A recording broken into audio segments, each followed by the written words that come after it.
आज तुम्ही मराठीच्या मुद्द्यावरतून एकत्रित आलात आणि काय सांगाल, कारण की सातत्याने राज ठाकरेंनी तुम्हाला पाठिंबा दिलेला आहे. हो नक्की 2014 ते 15 मध्ये कालावधीमध्ये जेव्हा दहीहंडी कायद्याच्या कचऱ्यात अडकून पडलेली होती तेव्हा सन्माननीय राजसाहेब ठाकरे एकमेव आमचे नेते होते जे आमच्या पाठीशी उभे राहिले.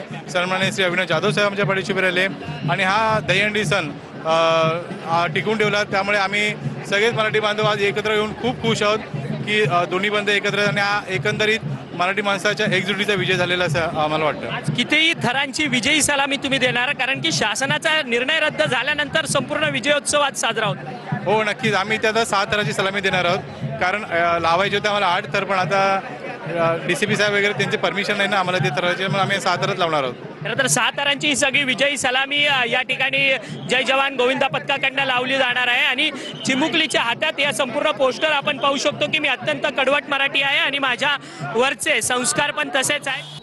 आजच्या कार्यक्रमाच्या निमित्तानं काय होणार या दिवसासाठी आय थिंक आपण सगळेच थांबलोय.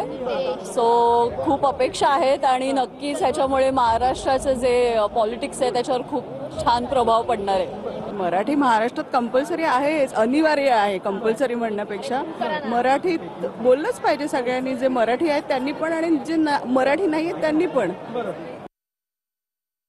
अपेक्षा असूच शकते. ज्या राज्यात आपण राहतो त्या राज्यामध्ये मराठी बोलली गेली पाहिजे ही अपेक्षा असणं चुकीचं नाहीये. काही जण असं म्हणतात की आम्ही मराठी शिकणार नाही किंवा मग बोलणार नाही. शिकणार नाही असं का म्हणताय तुम्ही? आम्हाला प्रेमाने सांगा की आम्ही शिकू, आम्हाला थोडीशी मदत करा. आम्ही मदत करायला नाही थोडीच म्हटलेलो आहोत. अनेक हिंदी इंडस्ट्रीमधले जे ॲक्टर ॲक्ट्रेस आहेत ते असं म्हणतात की आम्हाला मराठी भाषेविषयीचा अभिमान आहे. आम्ही मुंबईमध्ये राहतो, ही आमची कर्मभूमी आहे, तर मराठी आली पाहिजे.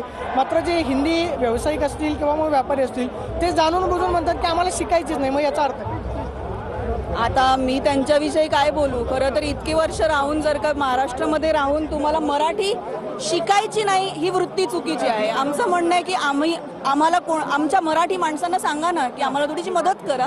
आम्ही सगळे मदतीसाठी एक स्टेप कायम पुढे असतो. सिद्धार्थ जाधव आपल्या बरोबर आहेत. सिद्धार्थ दादा, तुम्ही मराठी चित्रपटांमधून तुम्ही तुमची भूमिका मांडली, मराठी भाषेचा आणि प्रचार प्रसार होतो. मात्र आता पुढच्या काळामध्ये मराठी भाषा जी आहे जास्तीत जास्त लोकांपर्यंत गेली पाहिजे, याच्यासाठी काय प्रयत्न असतात? मराठी भाषा पोहोचली आहे सिद्धार्थ, पुढच्या काळामध्ये मराठी भाषेचा प्रचार आणि प्रसार व्हावा याच्यासाठी काय प्रयत्न असतात?